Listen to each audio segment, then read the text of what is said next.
Purple Daily is daily Vikings entertainment. We just want the Vikings to win a Super Bowl before we die. I will ride with this group. Seriously, man. Please. And away we go. This is Vikings Vent Line, the people show. The show for the people to gather each and every single post game to talk about the Vikings, win or lose, the most fan-friendly show in all of Minnesota sports on the Purple Daily YouTube channel, which we turn over to you guys, Vikings fans, to offer up your takes, your thoughts about every single game. If you'd like to get on the show, send an email request to vikingsventline@gmail.com. That's the way this works every single week. We'll try to get to as many people as possible in the next hour and a half or 2 hours. Keep it clean. Don't get us fired. I am Phil Mackey. That's Judd Zolgad, the sports dad. He is Declan Goff, our producer. And before we do anything else, I think what the people probably want right now They're calling for it. is the flag. They're calling for it. It's that flag. Right there. Yeah. Only one flag. Well, there's a few, but this is the main flag. That is the flag. This is the in-home. Well, that's the in-home flag. Right. Then there's the You've got the big giant one, draft Purple party Daily. flag. Yeah, that Ross got. Yeah. The flag that you waved on the day at the Fillmore that the Vikings drafted JJ McCarthy, who picks up his first win of his NFL career. Vikings 27, Bears 24. Yep. And if you would have polled Vikings fans, if we would have made the mistake like we did in the Colts-Vikings game a few years ago of going live when some people wanted us to in the third quarter, that conversation would have drastically changed.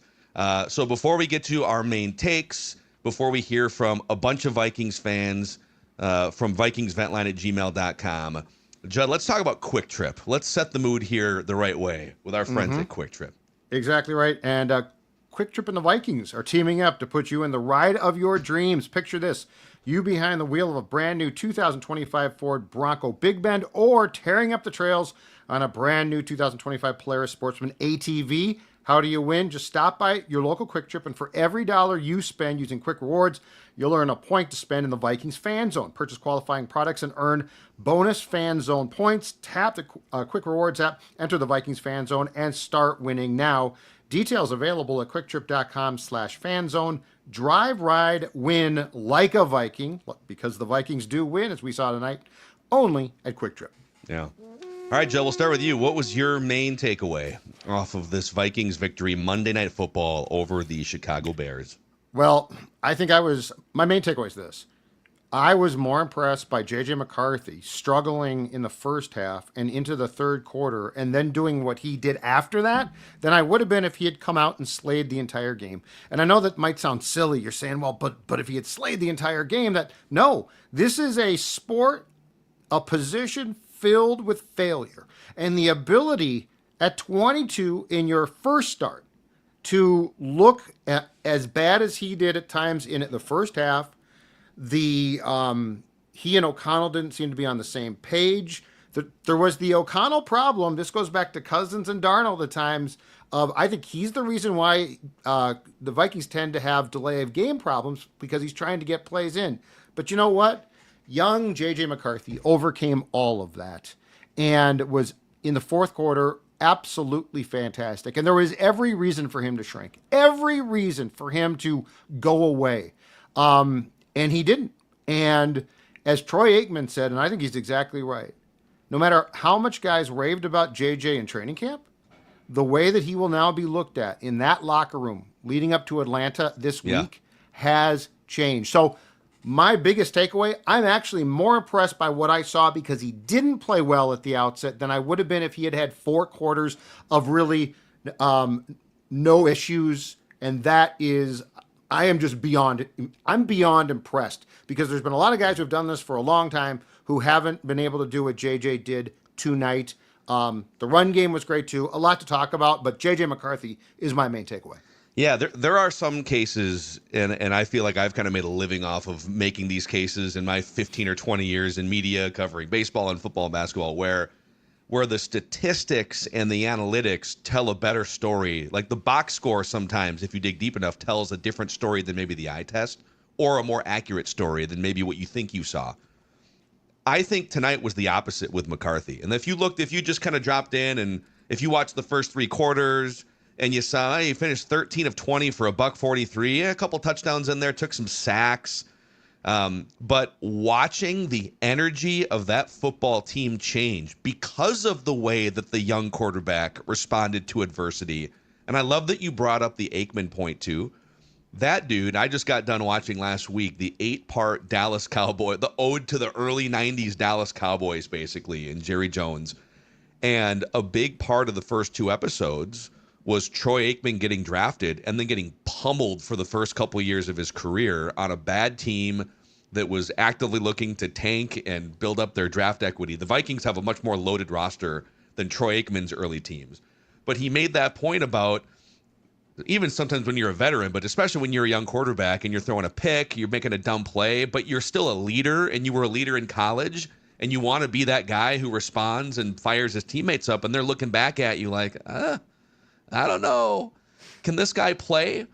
And how many times during training camp did you see McCarthy have a bad practice or a bad series or a 2-minute drill where they went backwards and he is the one dapping up all his teammates on the sidelines? And on one hand, you think, that's a great quality. I don't want my quarterback being a wallflower. I want that QBE that we talk about, that quarterback energy flowing.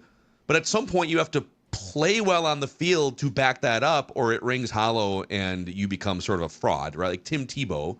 It's like, dude, thanks for the leadership speeches, but you got to complete more than 46% of your passes, and then you're out of the NFL.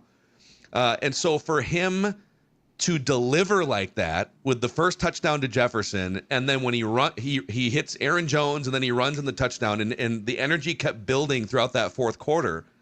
And the way that I'll never forget when they panned to the sidelines, the way that his teammates were looking at him differently than they were throughout practice, training camp, preseason. I think they've always liked and respected him, and teammates that go golfing with him and hang out with him and go to Timberwolves games with him have said good things about his personality.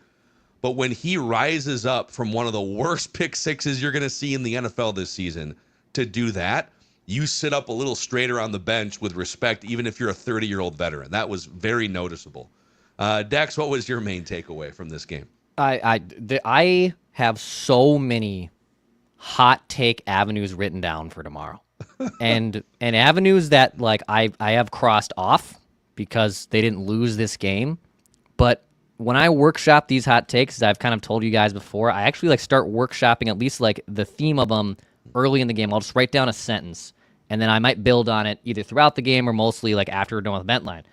I have so many thoughts on this because through the first 3 quarters, I tweeted this out, the 11-point deficit legitimately had 41 donut feelings. It did. Like it did. It was the most kick you in the groin. This is so deflating, embarrassing, defeating type that I have felt numerous times as a Vikings fan, typically in a playoff game or an NFC title game. And this was week 1. And man, I had some takes written down that we should probably revisit them tomorrow. Declan's takes that he did not sling because the Vikings ended up winning this game. I have a section of my notes here that I didn't erase. I'm just like taking notes throughout the game. And one of them that's now buried at the bottom is I was on StatHead in the third quarter with like 10 minutes left in the third quarter trying to compare the Vikings' futile offensive performance to that point to like the last 25 years of Vikings games. And with 10 minutes left in the third quarter, and it continued throughout the third quarter too. Like it only got worse until the fourth quarter. The Vikings were like 0 for 8 on third down. They were under 3 yards per play for the game, which was the worst. At that point, it would have been the worst in Kevin O'Connell's head coaching career. And if it would have ended at 3 yards per play, it would have been like the 5th worst offensive performance in the last 25 years of Vikings games. And then everything flipped. Mm-hmm. And if you then just took a snapshot of the fourth quarter, it was everything you want this football team to be in all facets. Offensively, a quarterback rising up from adversity to hunt down the field, and he got more aggressive as the adversity piled on. Yeah. Running the ball, and like I know that they went 3 and out at the end, but they ran enough clock off. But they committed to the run in the fourth quarter. Jordan Mason, by the way, Aaron Jones runs a nice wheel route, so he can stay on the mix. But Jordan Mason and breaking tackles, the defense kind of learning from the first half and absolutely tormenting the second year Caleb Williams, and then one more thing: special teams. The Ty Chandler kick return. Miles Price, by the way, awesome night as a punt returner. Yeah, and then Ty Chandler he's looking at the sidelines. It was more the coaches telling him to do it, but a high IQ help seal the game victory by taking that out of the end zone. Like every facet in the fourth quarter is what you want this team to be. The first 3 quarters were very poorly coached. They were poorly coached, and Brian Flores didn't help. Dude, okay, 4 getting pressure, that's an awesome thought. I love that. I think about a lot of things. But when it's not going well, I usually revert back to what I know. I mean, Caleb is waiting. He's like desperately saying, I want to melt down. I want to melt down. And they're like, no, only 4. We're only going to pressure you with 4. And so I actually thought O'Connell and Flores were really to blame for a lot of things because they finally got their act together with the run game, which, by the way, I mean, we've schemed that up since July. Like, we had that run game schemed up, and Jordan Mason on a night like that is your bell cow. Dude, and the other thing, he's legit. And the other thing is, you've got to. I feel like O'Connell was so skittish with JJ that he was holding JJ back. Like JJ, they were trying to be so careful. JJ's best throw, where JJ finally unleashed, which was not surprising, was the late throw in, I think it was the first half to Naylor. Great throw. You know why? Because he had no time, and he just cut it loose. Yeah. But O'Connell was like a new dad or something. It's like, oh, I got to protect my little boy. It's like, no, dude, you got to turn this thing loose. So I thought the coaching for 3 quarters was subpar, and it reflected on the field product. And when they finally went to what they should do, it worked. Yeah. There's so much more to unpack here, but we've got a full room of guests here. In fact, let's get to a couple right away because I think Gandini's in Brazil right now. So let's start there, and then Sure. we can start with a couple Vikings fans to kick off Vikings Vent Line 2025 edition. All right, Gandini, what's up, man? Hi, Skull from Brazil. What's going on, dude? We'll hit you with Here. born in Brazil. Andy, here's a little flag for you. Oh, right Judd's there, gonna huh? hit you with the whole experience. No, I mean, he's in Brazil. I mean, there's 10,000 people watching us. We may as well. God knows Dude, that what is time wild. it Yeah, is. real quick, it is pretty wild. I think the most people we've ever had watching a Purple Daily episode simultaneously was when JJ McCarthy got drafted at the draft party a year and a half ago, and it was like 10,000 on the nose. There are currently 9,973 people here hanging out post-game week 1, JJ McCarthy's first win of his career. So, Gandini in Brazil, what are your thoughts, man? Well, it's almost 1 a.m. here in Brazil. I got this Michigan shirt. I used this today to see McCarthy first game by the Vikings. And by the way, it was looking for information for the draft of McCarthy that I discovered Score North, and I discovered your show. And you have been in Minnesota, Brazil. I watch you every day, going to work and coming back to work. But you are my life in Minnesota every day, even the commercials. But talking about the game, it was a very, very emotional game, and I felt like you in the end of the third quarter. And there's not a lot of Vikings fans here, and a lot of other teams fans, a lot of Green Bay fans. But the last quarter was perfect. And JJ to JJ, it was also perfect. We were waiting 7 months to say JJ to JJ. So it's the second time I'm on the show, and I'm very happy to be here. We are not a lot of fans here in Brazil, but a very, very strong fan base here for the Vikings. Love it, man. Gandini, thanks for kicking us off here. First guest on Vent Line 2025. And you guys pushed us there during Gandini's commentary. Over 10,000 concurrent viewers for only the second time in the history of this podcast. Thank you. Cheers. Cheers. Wow, dude. Cheers. Thank you. Best fans, best audience. If you're new, maybe you were just craving Vikings content after an incredible victory. Click that like button and the subscribe button on the Purple Daily YouTube channel. Who's next, Declan? Vikings win 27-24, 1-0. Okay, I think there's a couple fans leaving the stadium. Dan, are you leaving Soldier Field? Are you live from Chicago right now? Yes, we are. Hey, say hi to the sports dad. Hi, everybody. Hi, kids. Be safe out there. Hell of a game. Wasn't happy with the pick six. We've been waiting 18 months for this game. I gotta get on here. JJ came through at the end. Where's Becky? Where's Becky? Let's go. Yeah! We almost got kicked out for standing too long. Let that marinate. We were standing too long, and the Bears fans were not happy, so we almost got kicked out. Yeah. Hell yeah. Yeah, we're on Fat Milk. First time at Soldier Field. Highly recommend. Great Great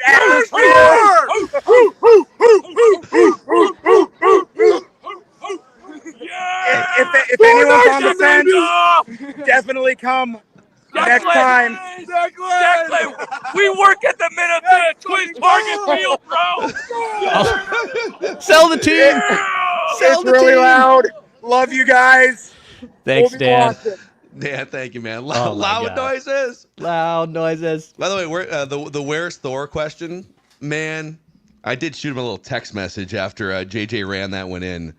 I think he was just kind of watching quietly for a Good few for him. hours and then Well, started good for him. slinging the tweets. Oh, Good for him. Man. At halftime, I saw a couple tweets suggesting that we terminate Thor's employment. I wonder where those people went. I don't think Colin Coward followed up on his from the spicy one he slung at the first half either. You're right. That's a good point. Dude, that's, you know what? Sometimes you got to just wait till after the game to Right. fire off the tweet. I've gotten Dex, better at I know the room is full right now, Yeah. but our guy Jason Harmon from Before I Die Yeah. is in Chicago. You want to just text him the link if he can jam in there. But unbelievable. And this is also why you play a full 3-hour football game, 60 minutes. If you were to have told me, okay, JJ McCarthy, who I think is the youngest starting quarterback in the NFL. So in terms of age, never played a regular season game before. I know what fans felt in the third quarter, and it was one of the most putrid offensive performances ever. But if you were to have said just, okay, zoom out to a 3-hour football game, he's going to be a little rusty and clunky, and the play calling is going to be too conservative, and it's going to take them like 2.5 quarters to sort of figure it out. Yep. But then all of the qualities that you've been seeing flashes of throughout those 18 months and in college are all going to come pouring out in the fourth quarter on the road at Soldier Field and completely turn around a game and an atmosphere while he runs up and down the sidelines high-fiving his teammates. I think everybody would. It wasn't the prettiest performance, but I think you'd all take that after 3 hours of his first game. I shouldn't have been shocked, but I was absolutely, as a Viking follower for a long time, his touchdown run, I was like, oh my God, he's running. That was awesome. But I mean, how Yeah, it was often have you awesome. seen, now I've seen quarterbacks from this franchise scramble before, but the design of that play, which first of all was great, but second of all, he took off and I'm like, oh, he's going to score. Dude, he was ready to John Elway helicopter his ass Yeah, he into that was. end zone, too. I think he wanted to. He was athletic- waiting for that hit. The athletic ability, he escaped that one sack, I think it was in the first quarter, where I thought he was dead. I'm like, there's no way he's getting a. He ducks down and he didn't get a bunch of yards, but nonetheless, the fact that he even got out of that pocket was incredible. Well, how would you rate the mean mug as he went back to the sidelines? Was it Good after mean the mug. run or it might have been the Thielen 2-point? Yeah. Yeah. Oh, he's got. It's funny. His on game day, and this is the first time I've seen it here. So like, I guess we saw it in college, but I didn't identify it as much. His facial demeanor, expression wise, changes completely. He is for as nice of a guy as he is, and as friendly as he is when it's podium time or whatever. Yep. He's got some dog in him on the football field. Yeah. From the face paint. I don't know. He has some alpha in him. I just don't know how you stay that alpha, but also the cool, calm, and the belief when you're struggling like that so much, and then still I mean, that dude's getting so much love right now in the locker room, and you saw it throughout the fourth quarter once the comeback and the touchdowns happened. But that's a moxie, by the way.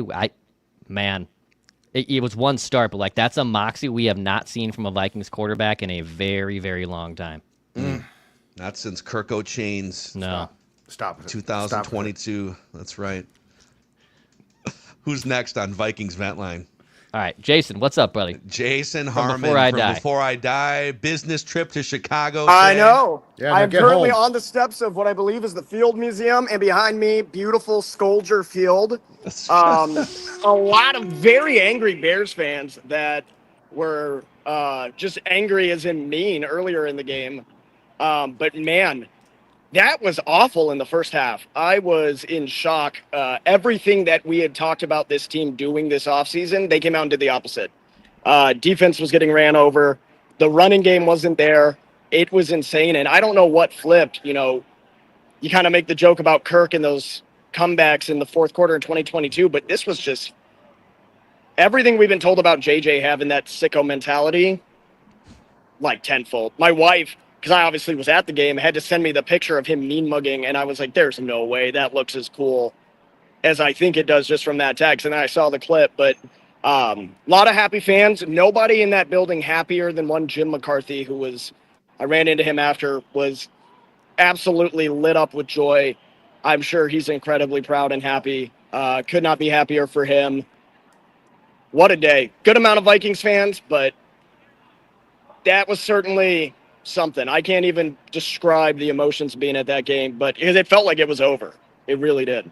Yeah. It sounded like, to go back to your point about Bears fans, the end of that thing sounded incredibly toxic, which, by the way, didn't Correct. bug me one bit. I sort of enjoyed it.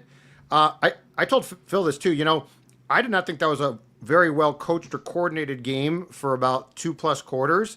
And when Brian Flores finally said, you know what, we're just going to fluster Caleb, Eureka, Jason, guess what happened? He shrunk. So, like, And that's the thing that it really enjoyed. It's what you should have been doing from the jump. You know, Yes. you last year you were able to get pressure to him, but now you have the ability to contain inside with, you know, Hargrave and Allen. And we just started to see that towards the end. But, you know, the Bears fans really quickly went from, hey, this is a new era, to, oh my gosh, this again. And some of them were even yelling like, welcome back, Matt Eberflus, which was, once I heard that, I knew the game was over. I knew it was done. I knew we had defeated them. They walked out as soon as McCarthy scored that touchdown, even though Vikings fans know a lot better, given how our prevent defense works. But a lot of them walked out. It was, the air just got absolutely sucked out of that stadium. Yeah, because at the end of the day, Caleb made some crazy plays with his legs, but if you were to go back and watch that game, almost every big play that he made was off schedule, improvisational, and you can get away with some of that. But the whole point of Ben Johnson coming in was, we're going to get you to play within my system. And he was slow to go through his progressions, slow to make reads. And I thought, man, the Vikings missed about 9 golden sack opportunities in the first few quarters. Finally, Hargrave got to him a couple times, because Hargrave also got credit, I think, for the sack where Caleb stepped out of bounds on the right sidelines. Can I ask you guys a question? Because Yeah. I noticed, it's hard to see, but I saw on Twitter some conversation. Was Grenard just getting close and not actually taking him down? There was a lot of people going off about Grenard on Twitter, but, you know, at those points in the play, it's from a distance, it's so hard to tell what's going on. It's just a jumble of players. Yeah, Grenard, Van Ginkel had a few rips at it. And, I mean, credit to Caleb, because he is slithery and he is very good. He's athletic and he's able to keep those plays alive. But he spent 3 hours running for his life. And you wonder, like Judd brought up earlier, should they have sent more? They came out saying we can get enough pressure with 4, and then we could have 7 guys drop back into coverage and maybe somebody spying. And I actually didn't hate the game plan, because they had so many pressures, but they were unable to get him down for the sack. There was a couple where it's like it would have been a 12-yard loss that he turns into a gain or a touchdown run on that one play or close. But yeah, Jason, just one more question for you, just off the vibes. Yes, sir. Because it did feel like at one point the Bears went from like their own 35-yard line. It might have been the first or second drive. And it was the touchdown drive. They went from their own like 35, and they got to like the 10-yard line, and there was a timeout on the field. And watching on TV, the crowd gave the Bears an ovation for just like getting to the 10-yard line. Yes. They were so giddy about any semblance of offense. And then by the end of the game, it was so obvious that the Vikings I think, have the better quarterback, have the better, at least more experienced offensive-minded head coach. What the vibe change in that stadium from your perspective? Yeah, I mean, they were celebrating. I mean, look, this is my first time in Chicago. Bears fans, from my experience online and today, they have been the most down-to-earth NFC North fans I've interacted with. I think we relate in the sense that there's a lot of optimism every year and then a lot of pain and a lot of self-deprecating humor. So I understood where they were experiencing, for at least a brief moment, what we felt with Kevin O'Connell in 2022 against the Packers, at home, new coach, what will happen? But that changed very fast. I will say in that moment, I was shocked they were happy because I knew that was going to be a timeout they might want back at some point. That ended up being the situation, not in the first half, but in the second half. But yeah, the energy just changed. I mean, some Bears fan, I was talking to the guy next to me, and the guy next to him looked at me. He's like, "Why are you even talking to us?" And by the end of the game, he wouldn't even look at me. He was that upset. So, Yeah, big change. Shout out to Will Reichard, though. I don't want him to get lost in this. I know there were worries in camp, but that is my boy, Will the Thrill. He's the difference in this game. No yeah, kicking 3 points, man. controversy. No kicking 59-yard controversy here. field goal. Tied for kicking the. controversy. They said it tied Matt Hunter Prater for, controversy, maybe. They said Yeah. it tied Matt Prater for the longest field goal in Soldier Field history. Prater did it with Detroit, I think. It's a hard So- place to kick, too, as Cairo God, yeah. Santos knows all too well. Yeah, that also saved that turned the game completely. That, Yeah. What, Cairo first missing play- or yeah. the big leg Bill's 59 Will's kick. That Will's kick, 59-yarder. Will's kick, but when Cairo missed from 50 yards, I think it was the first play of the fourth quarter, it flipped the game entirely because the Vikings then scored, and the Vikings then picked up the pace, and from then on, outscored them at 1.21 rip. So Yeah. that changed Love it, things. man. Jason, with plenty more thoughts tomorrow on Before I Die. You're doing that from Chicago, right? From your hotel? Yep, Is I'm that going to the be plan? doing that probably in my McCarthy jersey. I don't know. I don't want to take this thing off. I'm so excited. But yeah, we'll be recording around 9, and we'll post in the afternoon while I am on a flight from Midway or trying to get through TSA. So I go to the airport directly after we record. Love it, man. There he brother. is, Jason Harmon, checking in, business trip, pack that suitcase. Before we get, so Kevin O'Connell just told the media what he said to JJ McCarthy at halftime, which we will get to here in a moment, and a bunch of other Vikings fans. Shout out to MSP Plumbing, Heating, and Air Conditioning. I'm going to need my air conditioning. I'm all hot and bothered I'm after hot. that I'm football hot. game. Declan and I are flush right now. Our Irish skin can't handle these crazy football games. That's true. And guess what? This week it's hot again, so it's nice, but don't allow that to overshadow the fact that your HVAC, that your furnace might need a tune-up. And guess what? If you need that done, you want to call my friends at MSP Plumbing, Heating, and Air, because they are going to take care of it like they do everything. Plumbing, heating, and air. Sports Dad has had them in his house to work on things, and I'm going to tell you right now, I can highly recommend their work. They've been serving the Twin Cities for more than 100 years. 651-615-4292 or call MSP.com. Call MSP.com. Check out their website. Make sure that your furnace is ready to go for winter. Also, make sure for the second year in a row, your Justin Jefferson Pepsi souvenir cups are ready to go here. Man, he had a couple bad drops tonight, and it took him a while to make an impact, but he catches the touchdown pass, had a couple big-time plays that helped the Vikings get over that hump. And Pepsi remains the official beverage of the Minnesota Vikings, so make sure your fridge is fully stocked with Pepsi. And they're also giving you a chance to win Victor's Ride, a Polaris 1000 ATV, which you can win by scanning the QR code on these Justin Jefferson souvenir cups, which you can find inside US Bank Stadium starting for Week 2, Sunday Night Football, and also soon at Hy-Vee Fast and Fresh locations, and a third fun location, which we will unveil in the coming days and weeks. So good luck winning Victor's Ride, courtesy of Pepsi, via these Justin Jefferson souvenir cups. Okay, here is what Kevin O'Connell told the media via a bunch of different beat writers here. This is what he told the media that he said to JJ McCarthy at halftime. Quote, "You're going to bring us back to win this game," is what he told his young quarterback. The look in his eye when I said that, O'Connell said, was just fantastic. So you had head coach in the midst of the ugliest offensive half outside of that 3-0 Raiders game from a couple years ago, I forgot about that. Why did we bring it back up? saying, hey, it's like that Rocky movie where old Mickey comes in and says, Actually, it was Adrian. Mickey was standing in the corner, and Adrian said, "There's just one thing I want you to do." What's that? I can stop messing with Creed if you want. Come here. Win. And then the training montage hits. What are we waiting for? And then the Vikings go off in the second half, and the rest is history.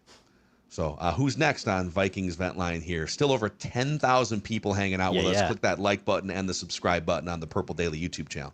All right, Will, what's up, brother? How we doing? Hey, guys. I just want to say, what's going on, Will?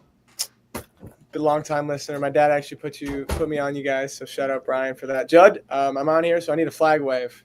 Oh, of course. Uh-oh. No Let's problem. do it. Got it right here. Let's tear those rotator cuffs, This is baby. for you and your dad. Awesome. Let's I took a free few those notes. labrums. I took a few There you notes go. for you guys. Awesome. Not on the pen and paper for Judd, but my biggest one was we just got to be patient on JJ. I mean, the first half Vikings Twitter was horrendous. I was like, guys, this is his debut. And then I just was thinking throughout the game, like having Darisaw back hopefully next week is going to be huge. Having Addison back, this offense is going to take another step. How about Miles Price, Judd? Phil, I'm glad you said something. But you were talking all of training camp about how scared you were about Soldier Field. And Miles Price, I thought, played a great game. So that was awesome to see. It's fantastic. Yeah, fantastic. Dude, Miles Price wound up with like 17 or 18 yards per punt return on a handful of punt returns. Which Really means nice. he can occupy a roster position all season if he can continue that. He also returned. I think Chandler returned the first kickoff. I think Price returned the second, and Price got absolutely crushed and did not fumble. Didn't fumble. And so, yes, I'm with you. Great game, great job. Pretty awesome. All right. I hope Cashman's okay too. Soldier Field sucks. So that was tough to see a few guys from the conditions. But all right. Yeah. Well, guys. Will, thanks for coming on, man. Yeah. So while they celebrate the bajillionth anniversary of the 1985 Bears, they should also celebrate like the 40th anniversary of the last time they had playable surfaces inside that stadium. Oh my God. When they had AstroTurf from the 80s was the last time it was able to keep your footing for 3 hours on that field. And it was Oasis and System of a Down that were there. If you're talking about two crowds that are going to absolutely tear up the ground, I think Oasis and System on a Down are in my first 5 answers to that Family Feud question. They didn't play together like in the same night, did they? Okay. No, but they played. There was 2 concerts in like 10 days at Soldier Field. No, there were like 5. 5. And 5 concerts. It's ridiculous. And there were 2 of them. Like that's insane. Those are 2 insane crowds that are ready to rock. What are we doing? What are we doing at Soldier Field? It is. Yeah. At one point, there was a kind of a questionable pass interference. Troy Aikman didn't like it. It was kind of the top of Jalen Naylor's break. And it was a big call because it put the Vikings right down there in range for JJ McCarthy to run one in. Right. And I tweeted, it's like, that should just be a 15-yard penalty for having crappy turf for the 30th straight year. Yeah. And I saw a tweet at the end of the game. Our old friend Courtney Cronin, who used to cover the Vikings for ESPN and now covers them for the Bears, she had a note that they carried somebody off the field, and it was Jeff Okudah. So it sounds like they hauled him off the field. So he must have got hurt at the very end of the game. Okay. And while the celebration was going on, they carted him off. So that means Blake Cashman probably doesn't play a week from Sunday. I mean, if he's got a hamstring, he's probably out for a couple weeks. And they might need to find another third cornerback before they play Atlanta. Yeah, well, there's a couple guys you could pull up on speed dial for sure. As far as linebacker depth, you've been calling it for weeks. You called it at the State Fair a week or 2 ago too. Eric Wilson was excellent. He came in. Oh, yeah. I think he had a couple pressures coming in for Blake Cashman, and then he blocks that punt. He's a pro. Which helped set the Vikings up. Yeah. Great sign. Second stint with the Vikings. All right, who's next on Vikings Vent Line here, week 1 edition? Let's go to Cole next year. Hey, Cole, what's up, man? You're on Vent Line. Hey, y'all. Can you guys hear me? We got you, Cole. Yeah. Yep. Perfect. All right. I have a few points. I'll shorten it down. A couple things I want to say. Shout out to my brother Alex, longtime Vikings fan. Wish we could have seen JJ McCarthy's first game together. We saw the Minneapolis Miracle together. Shout out to him. 2, calling y'all from Austin, Texas. I am doing my best to increase the fan base. It already is a pretty good fan base, but I'm a manager at my company, and we have a rule. We have a standing rule at the company. If the Vikings win in primetime, company lunch this week with drinks. With drinks. Oh, with drinks. Oh, wow. Yeah, no, drinks included. Drinks included. So I'm doing my best. And so you have people who never watch football. They know the Vikings schedule. And so they were talking to me today. Vikings playing tonight? They sure are. They absolutely Drinks are on Cole. That's Drinks right. are on Cole. Love that, Drinks brother. are on Jager Cole. bombs. Jager bombs. I was gonna say, so like Jager lots bombs. of drinks, like does Cole buy multiple rounds if the Vikings win, or Let's just say we're not terribly productive when we come back from these company lunches. Okay. So this And sounds you like want to keep it vague for HR purposes. Yeah. of course. Judd, this come on. sounds like the 70s. I like this. I want to work for you. Sounds great. I'll just give one quick Vikings take though. Well, 1.5. During the first 3 quarters, Phil, you were in my head that this is supposed to be the easy part of the schedule. We saw JJ struggle early, and I was like, man, like obviously, like we can probably afford to lose one, but I don't know what's going on, but they're gonna have to figure this out. Didn't have a lot of hope. Obviously, we turned it around late, but all I could hear was you in my head about how tough the schedule was going to get. So super great to see them pull out this one, and especially the first game. So hopefully that's a sign of things to come. Yeah. The second thing I'll say, and the last thing, thanks y'all for having me on so early. But the last thing I'll say is KOC. I know that the play calling struggled early, or at least from our viewpoint, it did a bit. But man, the way he's been able to pull it out in his Vikings tenure as head coach in 1-score games, we're gonna study that. Like, obviously, I wish it was 2 and 3 score games, but in 1-score games, I'll take a win over a loss. So thanks y'all for having me on.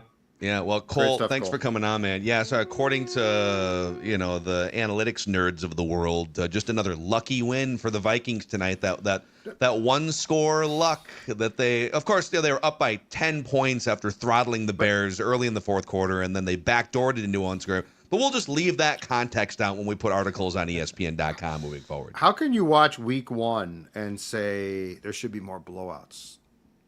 Like, this league is built on not having blowouts. They don't want blowouts, and they do. Like, there's a ton of teams that play close games. I think it's like, would it be great if the Vikings won by 14 on a regular basis? Absolutely, it would be. But it's not realistic.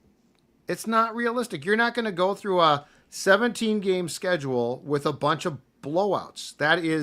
There is too much parity now for that. So. Yeah. Let's keep rocking here. Vikings Vent Line Purple Daily YouTube channel. Let's go to Jedward next year. Hey, Jedward, what's up, man? Hey, what's going on? Can you hear me? Yes, we got you. Yeah. Yep. Perfect. Cool. So, quick note. I noticed that Caleb Williams had 211 passing yards, while their punter had 266 punting yards. So I just thought that was an interesting stat comparison. Yeah, But so JJ played about as well as I was expecting him to. I was really expecting him to come out and kind of, take a little bit to get going.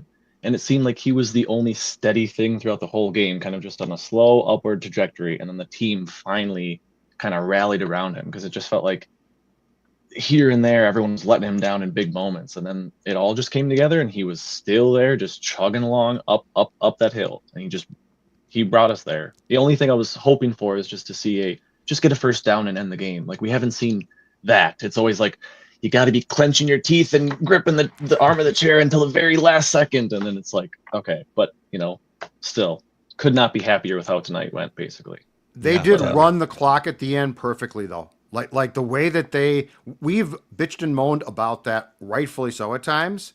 The way that they manipulated their timeouts and the clock at the end was textbook. Yeah. Having I guess it was 9 seconds when they got the ball back, and then the penalty got them down to 5. I was like, actually, okay, I misjudged how much time was actually going to run off. But yeah, still, like, I've seen it go in like the last 2 seconds. I was like, please, just end the game. Well, returning, and Jedward, thank you, dude. You bring up some good points.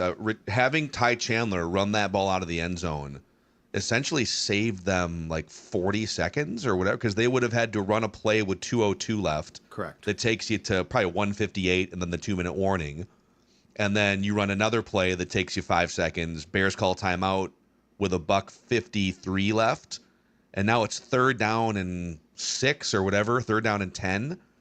And the Bears would have had a minute or like a minute 5 left and no timeouts, but needing a field goal. And you saw what they did at Soldier Field to the Vikings last year when they made that frenetic comeback. So if Ty Chandler doesn't run that ball out of the end zone per Kevin O'Connell's direction, that was a great angle by the ESPN cameras or the ABC cameras. Come on out. Then that's very likely, I think, that the Bears would have just marched into field goal range, and then we'll see if Cairo Santos hits a 48-yard field goal. So who do you got next year, Dex, on Vikings Vent Line? All right. We haven't heard this dude, I think, in a while. East Coast Chris. What's up, Chris? dude? What's hey, happening, what's up, buddy? guys? Can y'all hear me okay? Yeah, Yes, man. Ken. Welcome back to the show. Yeah, thank you. Listen, guys, I think we've got the guy. I think we've got the quarterback, man. Just everything that we wanted, he did. You know, I think we've had enough of those. Oh, he threw 12 touchdowns in the game, but then it gets to the NFC Championship game and we can't score at all, right? Like, no, it's okay. The game isn't going well. You threw the worst interception you could possibly throw. You know, it's the fourth quarter. Can you do it? And the kid did it. Yeah. He did it. You know, I mean, it's just a beautiful thing to see. Like, for me, I think when's the last time I believed our team could win regardless of what happens? Because we all know with our past quarterbacks, when they melt down, that's it. It's over. Yeah. You know, but wait a minute, this kid, he didn't melt down. In fact, he put the team on his back and actually led this team down the field a couple. Now, of course, it was, that fourth quarter. We're not going to talk about the first quarter. But, man, that is what we've been looking for. That is grit. That is the winning mentality, and to see even with that mean mug that he did, like, I feel like, man, that's what we've been looking for. We don't need you to score 50 points a game. When it's the fourth quarter and you're down by 2 and it's your fault, can you lead us down the field and win? Yeah. And I Yeah, feel like we got that. It is. There's like East Coast Chris, great to see you again. Hopefully we see you again sometime this season. Always brings the energy, the great takes. There is a hard to quantify element about top quarterbacks, and obviously when you see them long enough, like Josh Allen has a little bit of that. Patrick Mahomes has all of it. Brady has all of it, where it doesn't really matter what's been happening throughout the game, or even if you're kind of having a weird down season, when the game situation calls for it, you are not bogged down by the adversity and the pressure and the road environment. You're almost using those things to fuel your performance going forward. And JJ McCarthy has that. Like, he definitely, I told you guys the anecdote just at a practice. Like, I was sort of blown away. My first time meeting him in person, just kind of one-on-one, was at the Vikings second or third training camp practice. And he came walking over on the sidelines after practice, just drenched. It was 90 degrees. And the offense got worked throughout most of the 2 hours of practice. And they went backwards on a 2-minute drill. And it was like, woof. Judd's camp notes the next day had the full report, but it was an ugly performance. And he came walking up, and we talked for a few minutes. And he was first apologetic about, like, without me saying anything, he was like, man, we got to be better. That was just terrible. He goes, but you know what? I love that this is happening, basically. I want to drink straight out of a fire hose. I'm paraphrasing him, because getting my butt kicked at practice like this with this defense and those guys is going to make me better sooner. And I was just kind of blown away. It didn't seem fake. It didn't seem like he was insecure and kind of like trying to like change the narrative on what happened. He was like genuinely, I don't even know like what the right word is, but he like got off on getting smoked at practice or something. He's just like injected into my veins so I can get better more quickly. And tonight felt like that too, where holy cow, dude, are you like ready to play in the NFL for the first 2.5, 3 quarters? And even some of his teammates like dropping passes, the whole operation. And then to just click into gear like that in the fourth quarter it renders the first 2.5 quarters irrelevant to me. Like, I don't really care that he looked clunky in the first 2.5 quarters, because what he showed you in the fourth is the thing that is hard to capture for almost any quarterback, young or old, in the NFL. I think the best part about it, though, is he doesn't fear failure. He embraces it and learns from it. And it's partially because he's also been, in some ways, a prodigy. I mean, this guy has played quarterbacks and won championships in high school, at IMG Academy, at Michigan. So like he's used to being one, coach tough, but two, failing. Like that's the thing to me is, can you not act like failure doesn't bug you? Can you literally have it not bug you? And can it just serve as a tool? Yeah. And that's where, I mean, Tom Brady is a perfect example. That guy had a lot of success, a lot of failure as well. And guess what? He learned from it and became stronger. Like there is a mental fortitude that comes with that position that not all guys have, but if you have it, it's a huge advantage because there's a lot of guys that could not have come back from what happened tonight. They just simply couldn't have. I don't think Caleb has that. I think Caleb's really talented. But right now, if you were to walk over to Ben Johnson and say, hey, after watching that game tonight, and you've been working with Caleb for months, but you got to see JJ up front, close and personal. I think Ben Johnson would say, yeah, I think JJ would be a better fit for me the next 5 years. I just saw the video too of him, JJ, walking off the sidelines into the tunnel, like after post-game interviews and after all the stuff, man. I mean, obviously there's a lot of emotions at play there. Your first NFL start, your win, backyard essentially. Mm-hmm. Yeah, the demeanor there, dude. I think that's what I keep coming back to. It's the demeanor and the nature of how he persevered over struggling over this game for 65, 70% of it, and still at the end of the day leading him to a victory. It's hard not to get really excited. And to Phil's point, it's hard not to kind of even. I don't think we should completely flush what happened in the first 65% of this game, but when you see someone do something like that, it makes sense. The most important thing is he won't, though.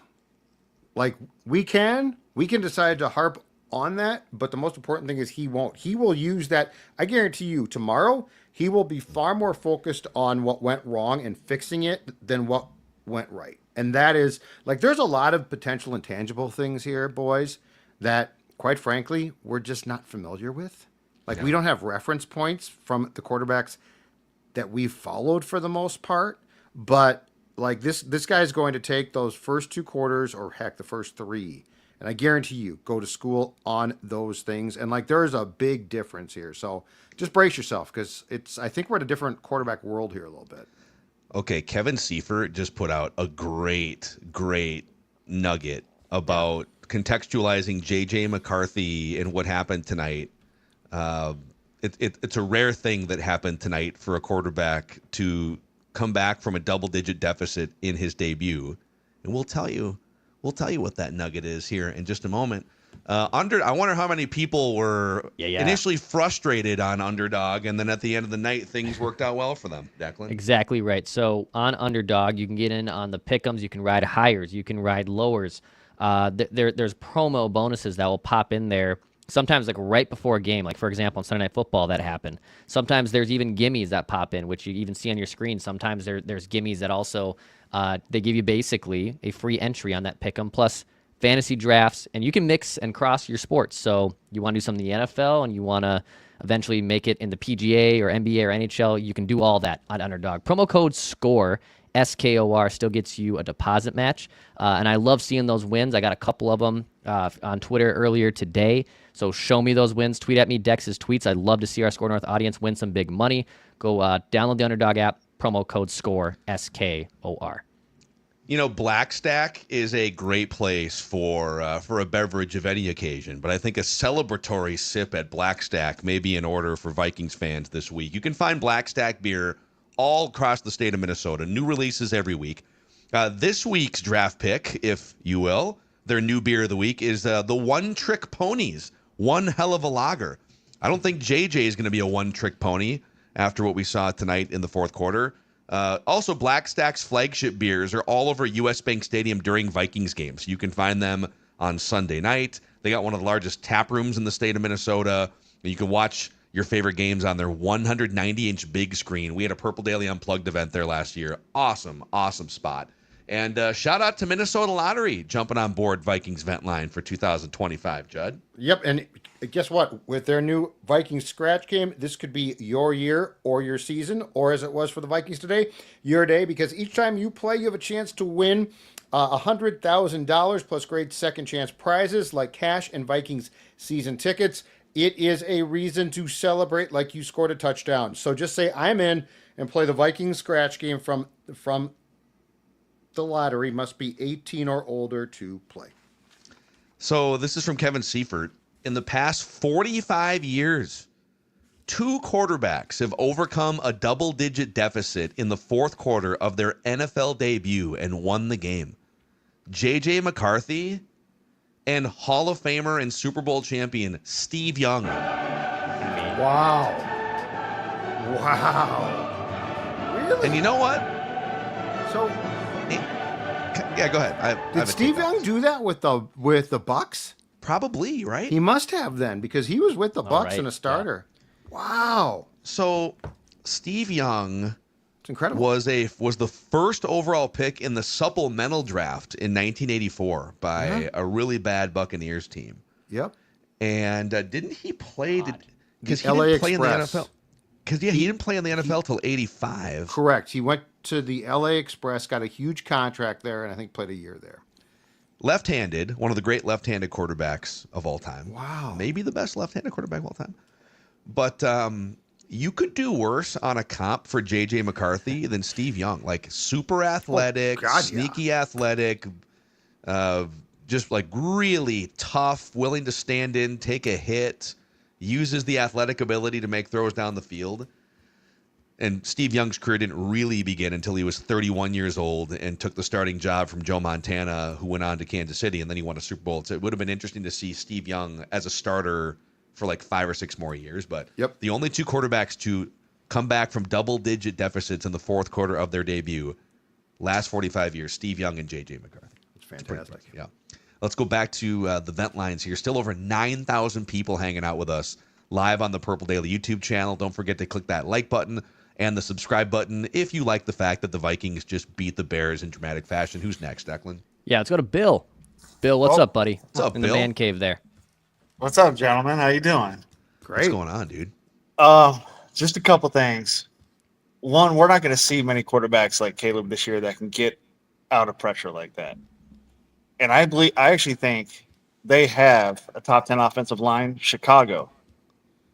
And we were getting through that line and getting pressure on him. And I think any other quarterback is going down. It was very frustrating tonight watching Caleb. Yes. I mean, he got out of so many. The team's definitely tougher, I think. Jordan Mason, I think he's RB1. He's got to be. I mean, they kind of leaned on him at the end of the game, too. I think that was smart. But, yeah, I mean, that's really it. And I will see you, gentlemen, later this week for dinner. Oh, that's nice. right. All right. Right, Bill Awesome, won. man. Looking forward to it. Bill? I'm out in Vegas right now. I'm flying up Thursday morning. My parents are on a road trip. They're already up there. We're all going with you guys. Beautiful. Love it, man. That's Nice, awesome. man. Yeah, Bill, thank you for that. Was part of our Courage Kenny charity auction last month. So we're looking forward to hanging out with you and the crew later this week to break this game down in more detail, man. See you guys then. Appreciate it. Sounds good, Bill. See ya. Thank you, buddy. Thank you. Yeah, do you want to have just a quick little Jordan Mason, Aaron Jones discussion? I mean, there's a longer one to be had later this week on the show. Jordan Mason looked good, though. Jordan Mason looked fantastic. And Jordan Mason was built to be RB1 tonight. Now, there might be some games, certainly depending on your opponent, on playing surface, where Aaron Jones can play a bigger role. I was a little bit frustrated, and I think it was 6 plays total, but I was a little bit frustrated that Jordan Mason didn't come in for the second series. So when Jones, Mason, which was what they did last year with like Ty Chandler, I'm like, Kevin, it's not Ty Chandler we're talking about here. And I know that the first 2 series were very short, but that being said, I still thought I would have gone Jones, Mason. Now, it's funny, and we saw this in training camp, but Aaron Jones, the receiver, is being, I think, unleashed way more. He picked up the PI, which was a really nice play. He caught a pass. You can line him up outside as well. And they did that in training camp too. You can line that dude up in the slot. Yeah. So I think there's a definite 1-2 punch here. But Jordan Mason, I mean, how long has it been again? How long has it been since we've seen a running back run with that type of authority in purple? Yeah, he had the Dalvin? 68 yards on. I mean, yeah, Dalvin was a nasty. He ran with authority. Downhill runner. tough to tackle. But I think like 75 or 80% of Jordan Mason's 68 yards came after contact, which is as advertised. Yep. It felt like more than 68 too. I think it's because he picked up some crucial yards. But if you had asked me without checking the box score, I would have said 85 to 90-ish yards. But it felt like he was the type of guy that they have really missed for the past 3 years or so. With those bruising thighs, I'll bet you the Bears felt like it was a 90 or 95 yards too physically. Oh, he'll go right through you. Tub. Yeah. You're right. He'll go right through you. No question. Who's up about next here on Vikings Vent Line, Dex? Oh. Yo, dude. What's up, Jared What's from up, Arizona? How you doing? What'd you think of that win tonight by the Vikes? Judd's completely right. Thank you. It's better to see McCarthy fight back than to see him coast, for sure. Mm-hmm. I'd rather see that every day than see him just gallop into the end zone with the offense every time. The only other thing I have to say is they don't hand out trophies at halftime for a reason. And you can tell Kevin O'Connell dialed in the team at halftime, and Brian Florence's defense did not break. They just bent, and that was huge for them. Yeah, you might say Kevin O'Connell made some halftime adjustments. Huh? For sure. Damn right he did. Right he did. And this is also why, look, if they had played that poorly the entire game, this show obviously would be very different. But the fact that they don't stop the game at halftime too, I thought people were getting way out of whack as far as, it didn't look good, but you're playing the Bears. And the one thing is, as bad as that game felt for the first 2 to 3 quarters, something else was happening. And that is, one, the Bears were regressing offensively. And 2, you were only down by 11. Like, it felt like 25. It felt like 21. But it wasn't. And these are, at the end of the day, they might improve, but these are the Bears, right? But like the Bears offensively never did. That first drive was impressive, and Caleb started 10 for 10 before the 4th down incompletion. But after that offense went sideways a bit. So like that was the one thing is if you just looked at the score, an opportunity was presenting itself, and damn straight the Vikings took advantage in the 4th quarter. One more thing. Kevin O'Connell and JJ McCarthy are the perfect pairing. And when they drafted him, I wondered why they waited to get him, and they knew they could get him later. But that last touchdown by JJ McCarthy was a Kevin O'Connell, JJ McCarthy call. He looked at him and said, we're going to give you the ball if you have the chance. Go score. And they both were at the level of energy highest than anybody else in that stadium. That's why they work as a pairing. Yeah. Kevin O'Connell, dude, awesome stuff from Jared down in Arizona. The camera panning to the sidelines and Kevin O'Connell just losing his mind in front of the camera, just dropping F-bombs. It was cool. Yeah, it was legitimately one of the, just in terms of JJ McCarthy breaking out, Soldier Field, Monday Night Football, one of the coolest moments and games or quarters in recent Vikings history. Mm-hmm. Let's go back to the vent lines here, Dex. Who's next on the Purple Daily YouTube channel? Just under an hour into this thing here. Let's go to Scott from Chicago. Scott, what's up, man? What's up, boys? Can you hear me? We got you, Scott. What's up, man? Okay. Not much. Mackie, it was cool to see you on with Bernstein and Abaticola the other day as somebody that grew up listening to them, kind of the synchronous. And so that's by the way, that's our, so they're also under the Hubbard Media umbrella. We've sort of, so Score North has been around for 5 or 6 years, and we just launched 312 Sports in Chicago with Bernstein and Abaticola and maybe some other stuff coming down the pipe. So Forward Progress is the Bears podcast, and Dan Bernstein Unfiltered. So yeah, I think those guys are probably going to be swimming in emotions here the next 48 hours. Like some of the other good ones that I can't wait to listen to in the car ride tomorrow morning, because that's, living in Chicago when we play the Bears, because it's always a stupid game too. Like even tonight, had to come down to the last play, but hopefully it'll be. I was just a mix of emotions through the whole thing. My almost 5-year-old and 7-year-old are watching. They're both big fans. They're asking me questions throughout the whole thing. And after the pick 6, I'm like, okay, it's bedtime. Go to bed. And my youngest is in bed yelling, I want to watch the rest of the game. I'm like, they're losing. I'll tell you about it in the morning. And now I'm very excited. I get to wake up in the morning tomorrow and tell them both, hey, they pulled it out. But that's so cool. Yeah, it's awesome. Can't really say much else. JJ showed some balls tonight, if I can say that. That's all I could say. My brother-in-law is a Michigan grad, and he texted me, he said he doesn't always put the ball where he wants it to go, but the guy wins, and that's true. what we haven't had here in a long time. So I'm very looking true. forward to it. Hopefully next week we get Atlanta at home. London may not play. Let's go get another one, right? Yeah. Scott from Chicago, man. Thanks, Holding Scott. it down behind enemy lines. Made his kids go to bed. I always hated that when my parents pulled that stunt with me. And then you wake them up, and then Why didn't I maybe flip- they're sad that they missed the big ending, you know? Yeah, I feel like if your team is playing and you are like 8 years old and up, I feel your parents should probably bend the rules. Should we bring Scott back on for some I sports feel like you should bend the parenting rules. I advice just here? do. I feel like you. I mean, 9:50. I got to watch back in the day. I got to listen to Cosell do halftime highlights, which, by the way, back then was the first time that you saw highlights from Sunday, which is hilarious now. And then I had to go to bed. And it's like, these games are great. Why do I have to go to bed? Who cares about school tomorrow? You know, it's like I don't know if you tired. guys. One of my favorite shows as a kid was Boy Meets World, and there's a moment. It might have been. Was it? It might have been the first episode, but it was like early in that show, and Corey Matthews, the kid, is a big Phillies fan, and it's like the early '90s Phillies. Ooh. And there's a no-hitter happening, and his dad like wakes him up to keep him up late to watch the Phillies no-hitter or whatever it was. Mm-hmm. But then as a result, Corey was tired in school the next day and failed a big exam. But the big life lesson at the end of the day was from the teacher was, hey, at the end of your life, the more important thing is that you spent time with your dad watching that Phillies no-hitter. Exactly. Screw the test, the random second, third grade test. Which is going to mean nothing. That's exactly right. You know? And that's my point. Wake the Oh. kids back up. Let them watch the damn game. Some parenting advice here on Purple Daily. Who's next on Vikings Vent Line? All right, let's go to John next year. Hey, John, what's up, man? Oh, hey guys. What John. an amazing game. Y'all look incredible. You look really relieved. I will say that. John, you look incredible too, man. Yeah, you look Hey, good. thank you.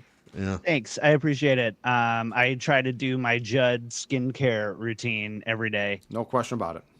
I just wanted to talk really about something that my wife and I noticed was just the maturity between, I think, the two QBs. You saw like a tale of two things happening. In the first half, you saw Caleb Williams doing basically the one thing that you don't want him to do is to kind of like escalate, like kind of keep snowballing. And you're like, oh no, this is not going to be good.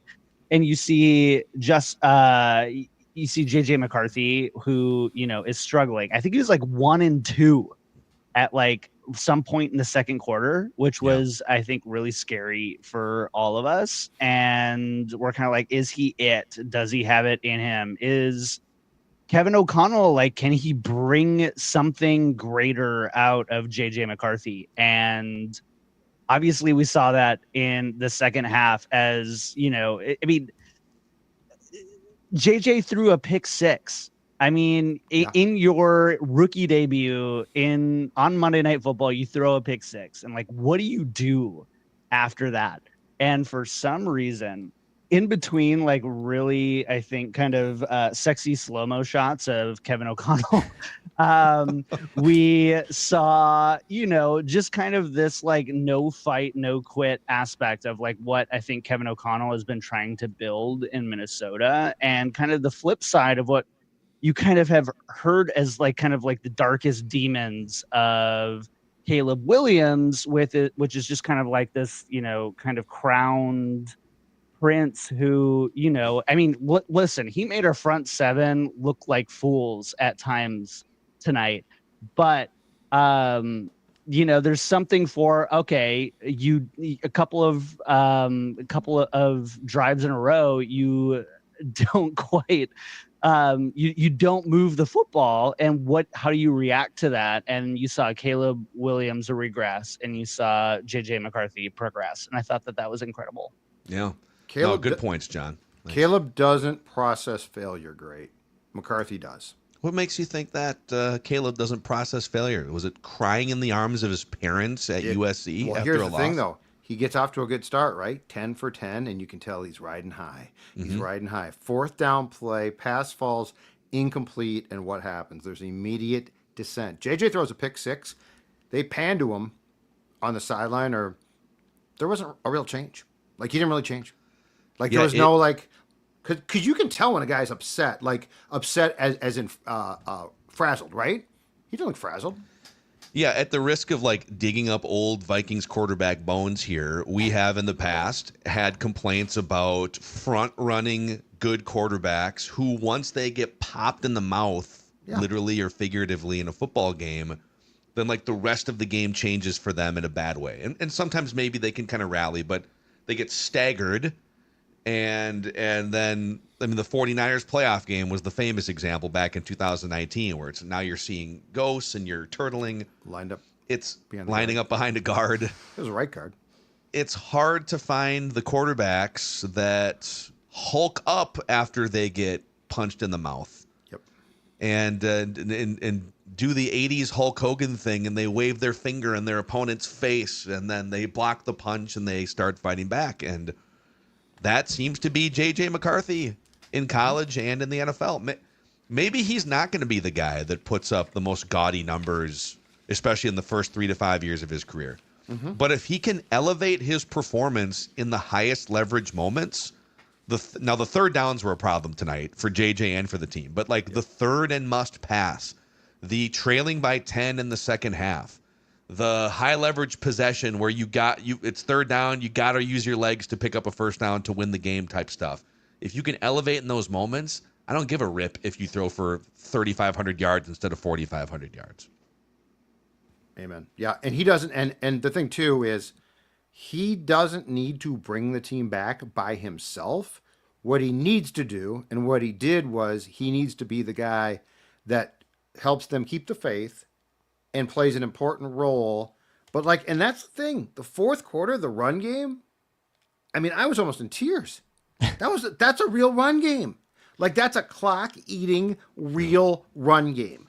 This is football as the good Lord meant it. Football. But you know what? You know what tonight was? Tonight was January football. Because it wasn't pretty. You got punched in the face. And by the way, when you play good teams in January, guess what they do? They punch you in the face. No. Like that Rams game last year, boys, was not a lost cause, but it became one. Why? Because they fell apart. Yeah. Let's go back to the vent lines here, Dex. Vikings Vent Line on the Purple Daily YouTube channel. It's almost midnight. There's still over 8,000 people hanging out with us right now, including David. What's up, guys? How's it going? What's up, man, how are David? you? Good, man. I'm doing all right. Sitting here with my girlfriend. Just finished watching the game. Long-time listener, diehard Vikings fan, first-time caller. Declan, the stash looks great. Thank you, man. Appreciate Of course, it. man. Of course. Phil, I agree with you. I think our window is 26. I think this season is all about having fun, getting to know what JJ McCarthy is all about. But yeah, man, you guys are great. I love listening to you. I want to give everybody else a chance to get on, but appreciate you answering. Awesome, Thanks, guys. man. David, thank you for jumping in. First timer there. Yeah, 26. I've said 2026 just because it feels like you're going to need at least a full season of JJ McCarthy before you start talking actual Super Bowl. Tough division, tough conference, but who's next on Vikings Vent Line? From one David to another.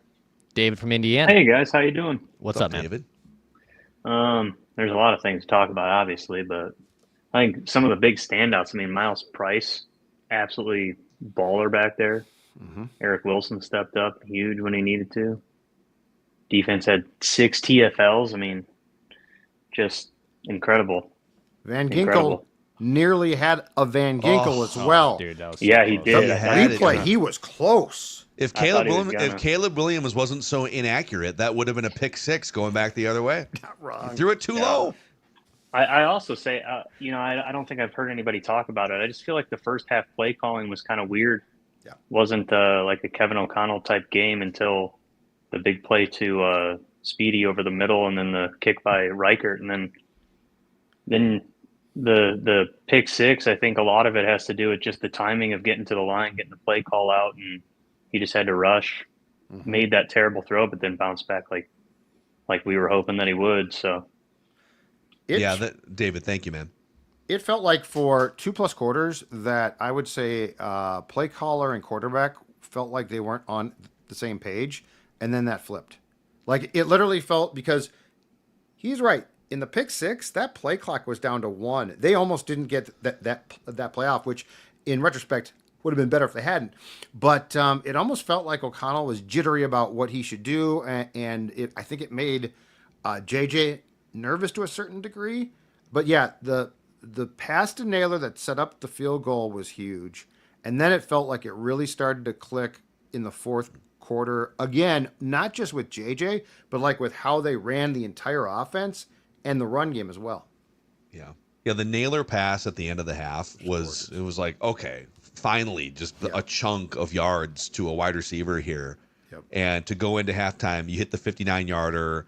I would argue that if you trusted your quarterback a little bit more, and I don't think it was the wrong decision based on the circumstances, but with 11 seconds left, no timeouts, but you probably run an outbreaking route or two before you line up for the field goal just to see if you can get an extra 8 yards. But I think Kevin had seen enough indecisiveness with his quarterback, and you're missing your left tackle, and that was an issue in the first half. He's like, let's just to hell with it. Let's kick a 60-yarder here and see what happens. But that was a big deal because it just leaves you feeling a little bit better going into halftime, completing that pass, and then old Big Leg Bill coming through with the longest field goal tied for in Soldier Field history. All right, who do we got next here on Vikings Vent Line?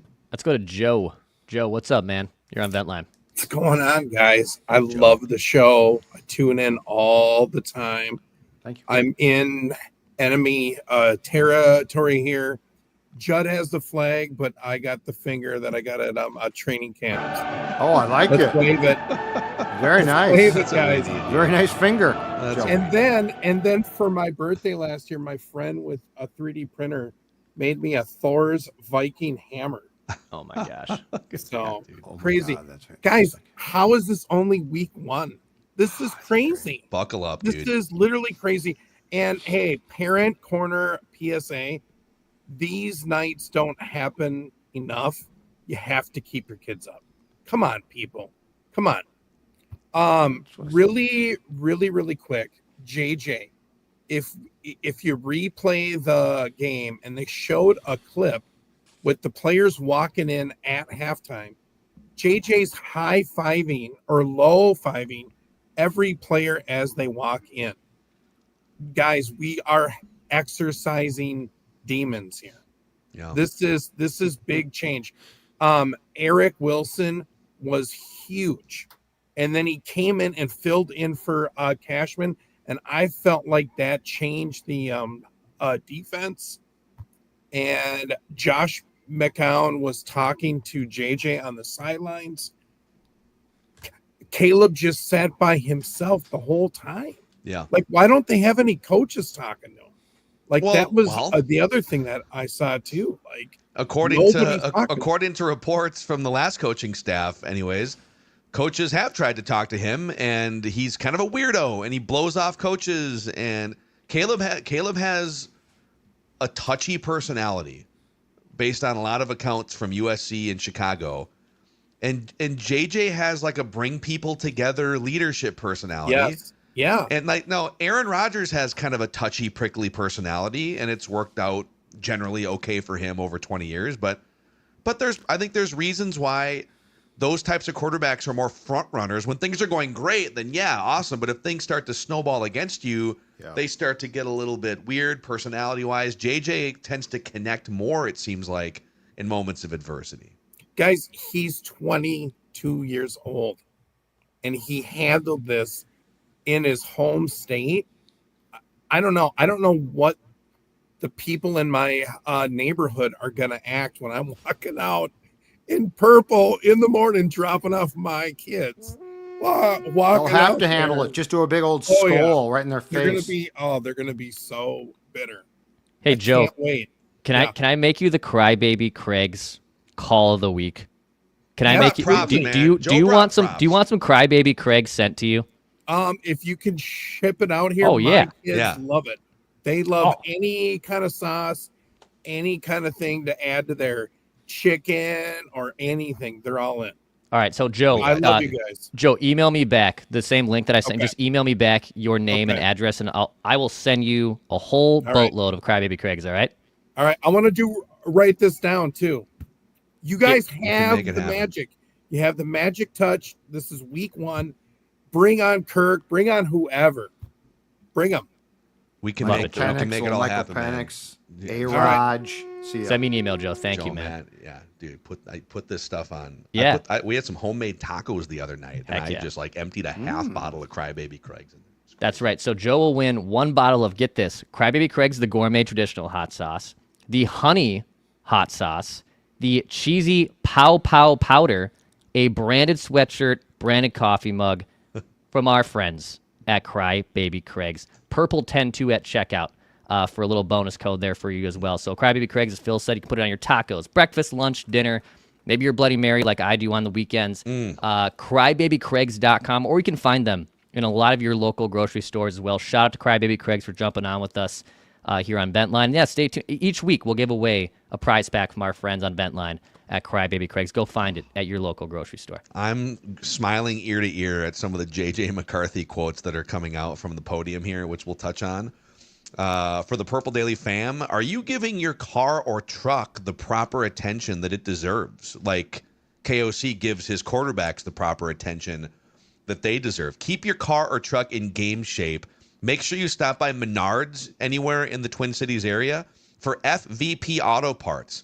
So Menards has the full lineup of FVP parts for your car or truck, including Lucas Oil greases, engineered for unmatched protection, durability, and performance. So whether it's for everyday driving, heavy-duty hauling, or even marine adventures, Lucas Oil has you covered with red and tacky grease, heavy-duty grease, marine grease, and all sorts of other products. So head to Menards today and stock up on FVP and Lucas Oil, because performance matters on the road and beyond. Also, Standard Heating and Air Conditioning are helping to power this episode of Vikings Vent Line, Dex. Yeah, I mean, I like my hot sauce on my food, but I like my HVACs also working appropriately too. So go to standardheating.com to make sure your HVAC needs are all taken care of. Whether it's your air conditioning or your furnace, obviously both those things are working together. You got to make sure those things are working in sync. So you can go to standardheating.com, tell them that Purple Daily sent you. You can join their Smart Club too, which will give you a discount on repairs plus priority bookings in the event something goes wonky. Standard Heating's powering our hottest takes, and they've been powering us all season long on Purple Daily. Go to standardheating.com to learn more. So, sorry, I'm super excited. Me Just too. Punching my microphone here. My God. So, JJ McCarthy on his read option play call Wanda Bear in the red zone. The play was called Wanda Bear. I was absolutely fired up. I was running it in 7th grade, he said. Apparently, I don't know how the reporters got this information, but somebody must have told, maybe it was Kevin O'Connell, that JJ McCarthy, when he confirmed and answered this question, but he went into the huddle at one point, like during this 4th quarter, and asked everyone, "Where would you rather be?" to the team. Mm-hmm. Where would you rather be? That is straight out of the Jim Harbaugh playbook. Who's got it better than us right now? There's no question. Soldier Field. There's no question. That comes right from his Michigan head coach. I love it. And Kevin O'Connell validating Judd's camp notes once again. I don't know if we win this football game unless you have Eric Wilson. Yeah, great signing.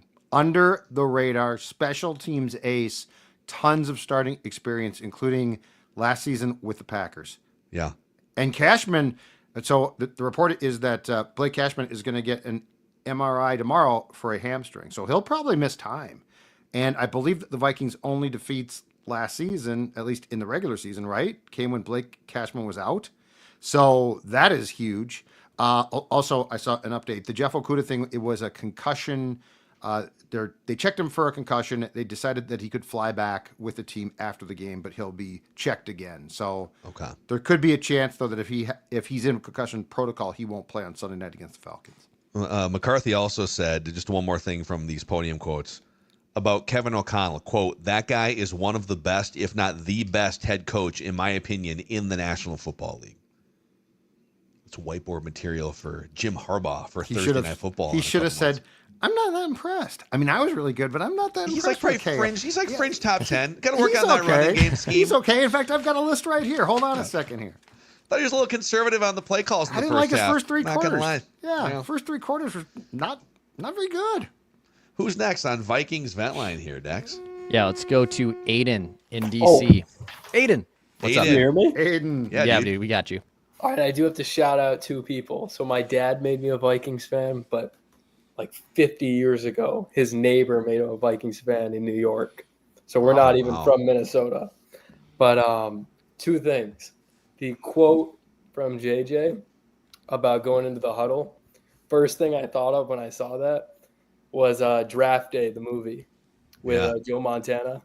Whenever he was like, "Hey, is that John Candy?" John Candy, yeah. Super Bowl. True story. That's a true story. Cincinnati, hey, that's yeah. Candy So I up was there. like, all right, that's nice. We got Joe Montana, we got Steve Young, Fran Tarkenton, all rolled into one. Let's go. But also someone that's not getting a lot of love, Donovan Jackson. Didn't he get like a 90 PFF grade or something like that? Are they? You know what's funny? They're putting out like more and more real time PFF grades, which I feel like. But then don't they you take need them to down, take right? some time to slow cook through the grades? Let's see what they got here. I thought they put them out as the game went on, and then took them down immediately, and then issue review. grades the next day. So they have the in-game. But I saw the tweet and I was like, dang, Yeah. that guy had a great day. That's great. They do. They do have a real-time grading system, but then they pull them after the game, and then they check them overnight. So yeah. All right. So I don't really know how that goes, but I saw it on X or Twitter, whatever it's called. I will say, first half of the game, I was texting my dad because I'm in DC. Fire alarm goes off in the fourth quarter, but first half, he texted me. He goes, "He looks like Ponder," and I was like, "Well, first of all, I didn't even really watch Ponder because I'm only 22, but I've heard terrible. It's for the best. Yeah, you it's for the didn't. best. You missed a very bad period of Vikings. It's okay. I'm glad I missed it. Yeah.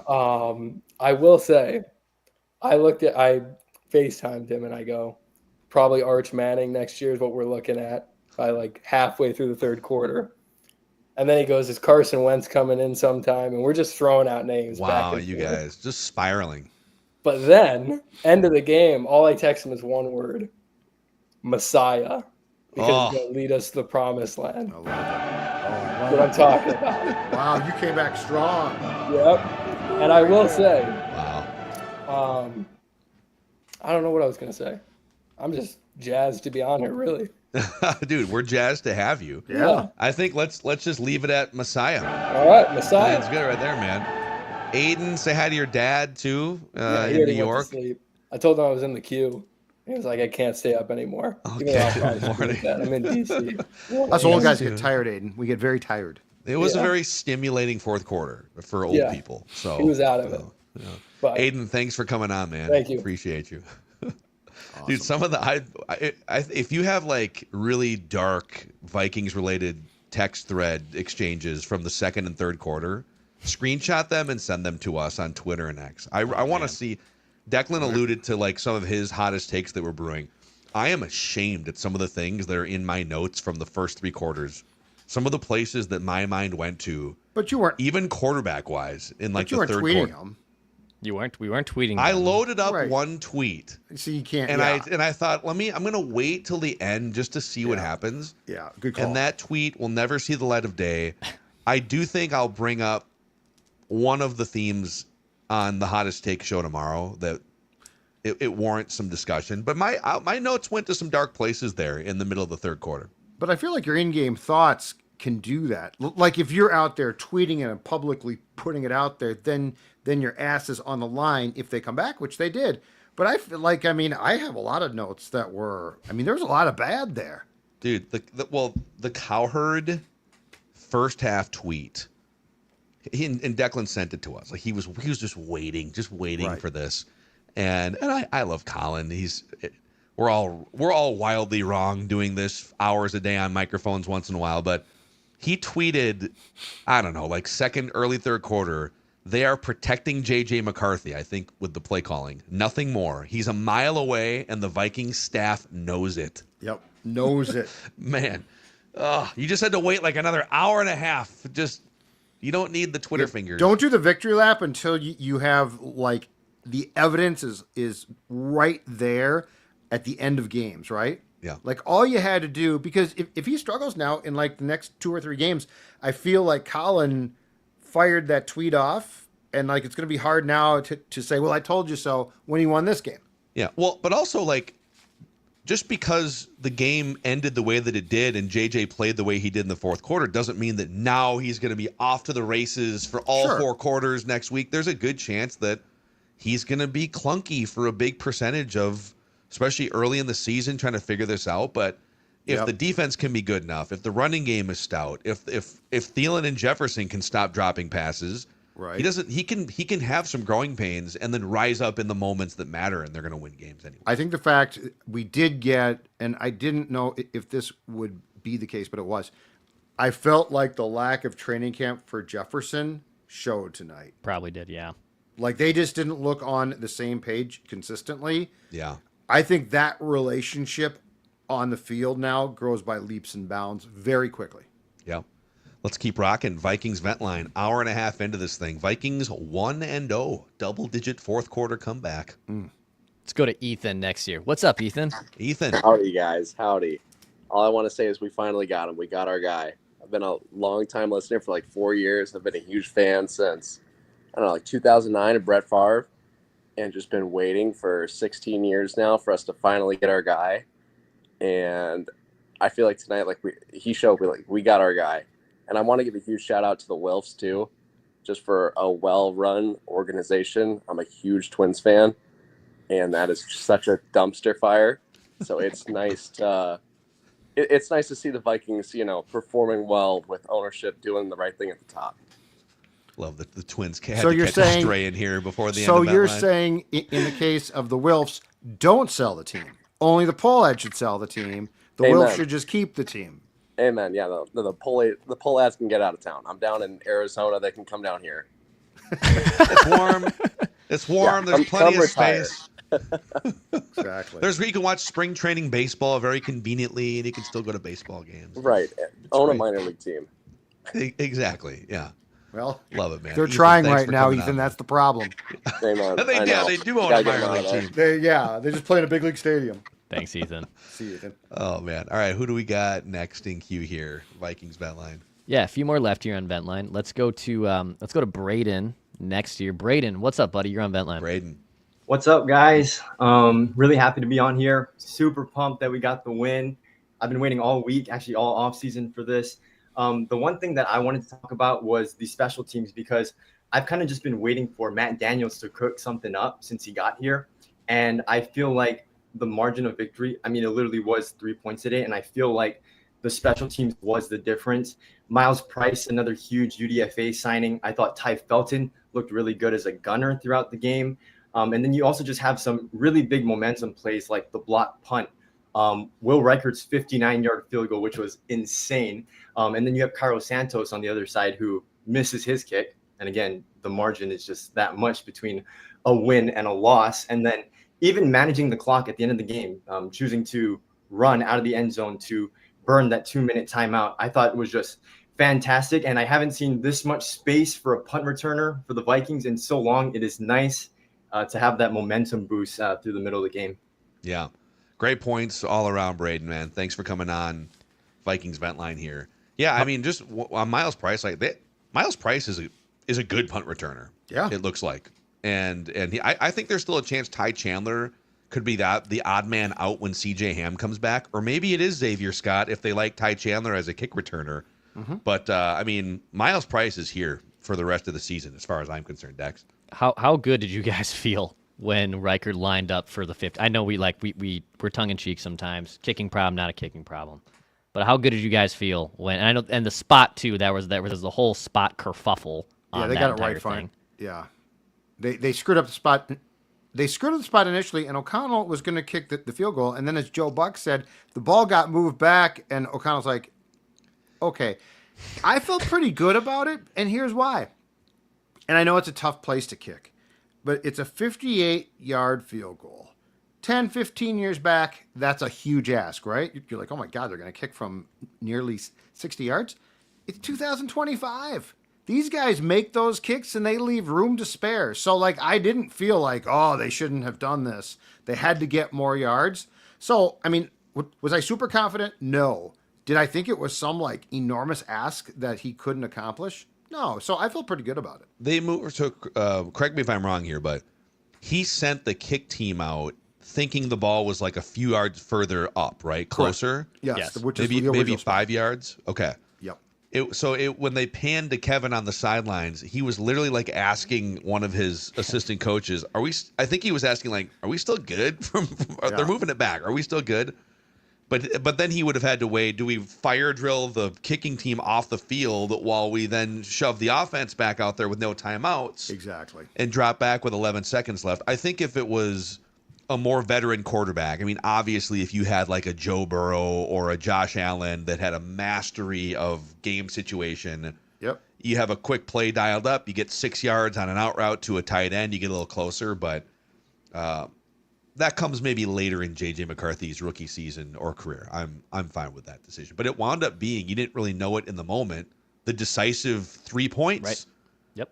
You won the game by 3 points, and who knows how game flow wise it plays out if he misses that kick. Maybe you still win in some form, but him drilling that 59-yarder was the margin. Mm-hmm. All right, Dex, back to the vent lines here. There's still 7,000 of you guys, an hour and a half in here. This would be like on its own one of our biggest like single moment audiences in Purple Daily Vikings Vent Line history. But there was 10,000 people, over like almost I think 11,000 people at one point an hour ago. So thank you guys, whoever's been hanging on here for the whole time, or even if you have kind of ducked in and out, for making this along with the night they drafted McCarthy, one of the largest Purple Daily live streams in the history of this show. So bravo to the Vikings and McCarthy, but also you guys, the fans and the listeners and the viewers of Purple Daily who make this show the great community that it is. Just a really, really fun night here all around. Dare I say the fun has only started? Yeah. Wow. Oh, hey guys. Hi, JB. Hi. Yeah. Hey, first time caller. I'm actually in here. I'm in Cleveland, Ohio. So, I was originally from Michigan. I was a Lions fan for many, many years. A Kirk Cousins fan. I went to Michigan State, followed Kirk Cousins to when he played for Minnesota, and then now I'm a Minnesota fan, and appreciate the your guys' thoughts. Yeah. Thank you. Yeah. What was your main takeaway tonight, JB? I was into the unsung heroes. I like the Will Reichard. I thought the 59-yard kick, and I wondered why. I didn't understand what the deal was. They kept moving him back. Yeah.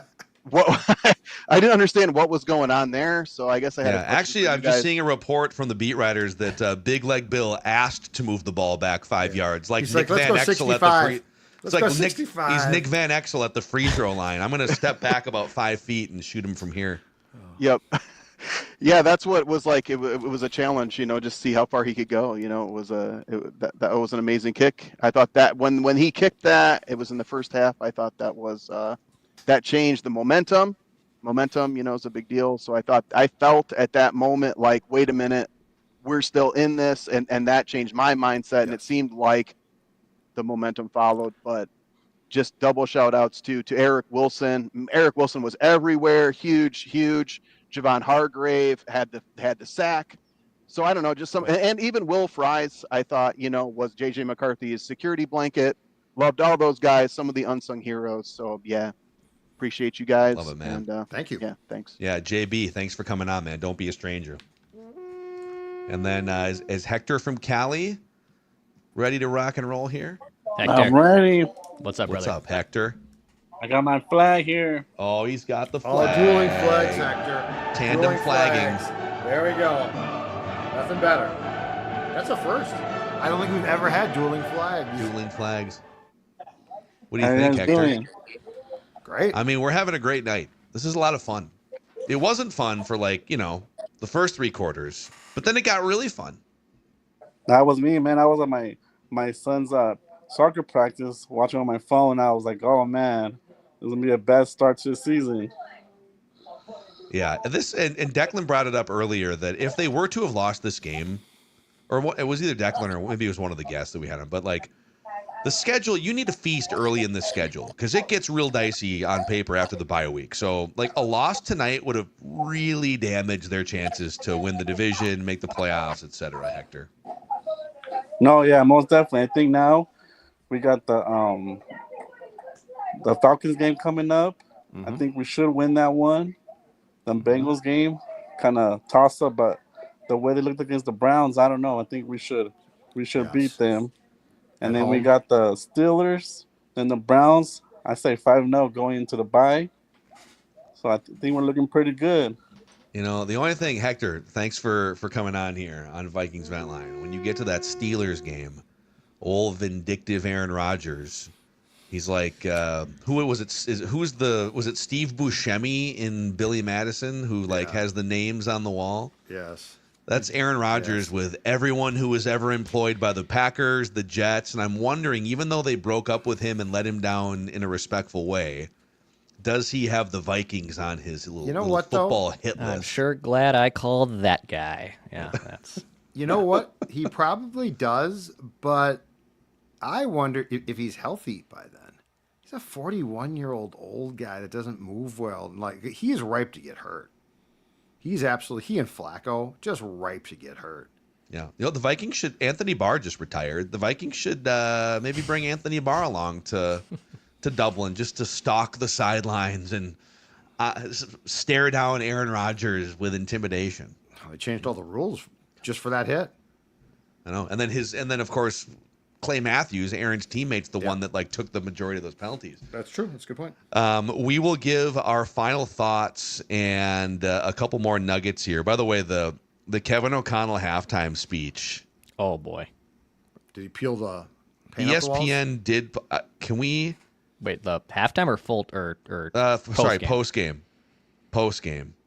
I saw ESPN had an all access thing here, so stuff from the post game is starting to trickle out. We'll see where that's at after we get done shouting out the Canopy Group here, Judd, helping to power Vikings Vent Line in 2025.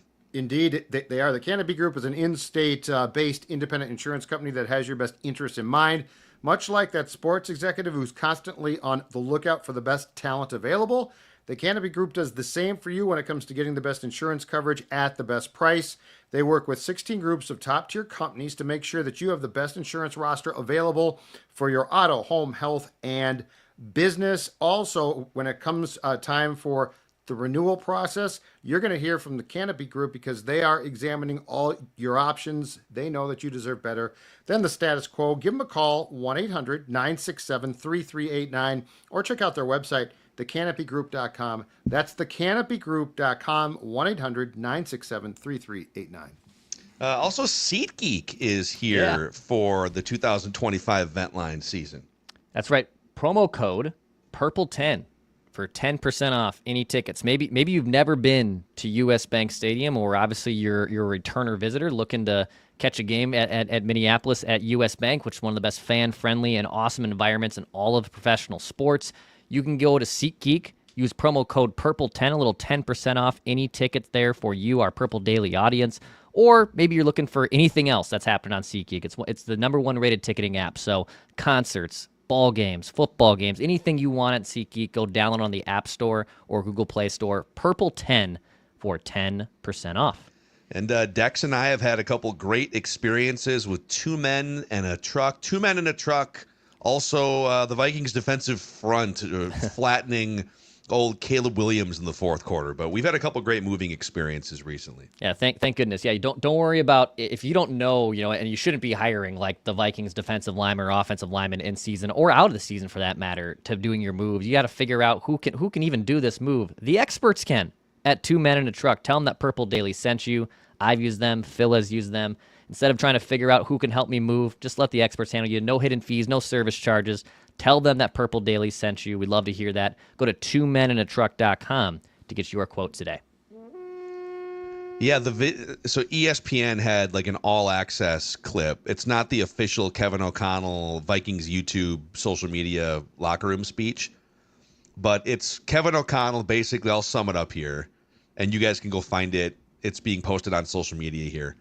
But it's Kevin basically pumping JJ's tires to the locker room saying, like, we all knew he would figure it out. It would click in. And then it's just JJ with his war paint, his soiled jersey, just blacking out in front of his teammates and rah-rah. He does have an alter ego part of his personality that just he loves football. He's rah. There's a little, I can see the Tom Brady personality wise. Like I can see the Tom Brady comparisons there just a little bit. I think he's actually a more different guy off the field though. Like I think because it's funny at the podium or away from the field, he doesn't even seem like he is as competitive as he is when he gets on the field. He talks about it, but like tonight again, that's the first time I've seen that transformation. Like his face totally changes. His face on game day is totally changed. And what's funny about it is, so he doesn't, I didn't realize this, he doesn't put the war paint on until like right before the game. So he comes out for warm-ups without it. And then he comes out like right before the game, it's on, and it's sort of like a Superman thing. Yeah. It's phone booth. He gets in his phone booth and he puts on the cape. Yeah, it's very John Randall like. Yeah, but Johnny was crazy all the time. Was he but I mean, now after his playing career is over, he's got a calm. Johnny was crazy tranquil on side. and off the field as a player. That's fair. Yeah, no, he was something. Yeah, he was a hell of a player. Any just final thoughts or things you guys want to throw out there before? By the way, tomorrow we'll be live again on the Purple Daily YouTube channel at 9 a.m. Central Time for our hottest Vikings takes, our pie chart of praise, which Judd's going to be putting in the oven here. I'm going to do that tonight before I head to bed. I just think that this was an incredibly impressive win that, to me, sticks out more because of the fact that it was such a bad game for so long. Mm-hmm. Like, I'm hard-pressed to think of games the Vikings have won that looked like this. They've come back and won games, and I know the Colts game, but that was such a different thing because that they were so far down. But this one, to me, primetime game, young quarterback, clearly things are going awry, and you somehow settled it down and slowed it down and did something that I just feel is very, very difficult to do, which is you put the horse back in the barn after it appeared to be hopeless. One thing that I need more in my life, regardless of watching football or giving takes or slinging off tweets, is patience. And today and tonight was the perfect example of why patience is maybe the best virtue and best quality you can have. Because for 60% of this game, I thought this was going to be an absolute disaster. We were ready to fire off some crazy and potentially, obviously, accurate takes on hottest takes tomorrow. But patience. This is a league where sometimes we look at spreads or we look at outcomes and we think, oh, this is going to be a walk in the park. And even when the Vikings went up by 10 points with 2.5, 3 or 4 minutes to go, this ended up being where all three of us are still watching just to make sure after the Bears get the touchdown of, okay, there's no punt return, there's no fluky weird play at the end. Patience. I think that's what I'm taking away the most from after this game.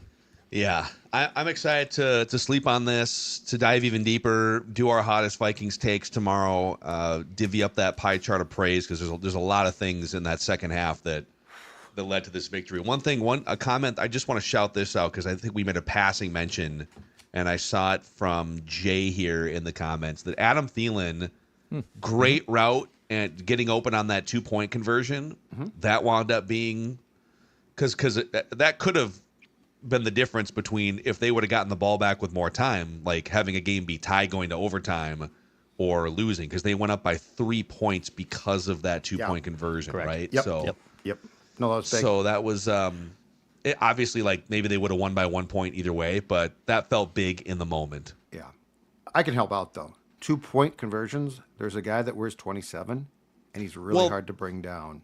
That might make the nitpick list tomorrow, that when you got to the 1 yard line on one of the failed 2-point conversions, just run the ball. You had 3 tight ends in the game. Yeah. You got your new offensive line. You got Jordan Mason. Just lean he's a forward hoss. with Jordan Mason. Was Ryan Kelly in the tent? Was he off? Or did he come back in at that point? Because if that's what I was trying to dissect too. I was like, all right, I would have ran the ball, but then I was like, wait, was Ryan Kelly not in the game at that point? And then you have your left tackle too. That's school was starting. So yeah, but you're just going up the A game. But I agree. I at the end of the day, I still probably run the ball with the bruiser that is Jordan Mason. Yeah.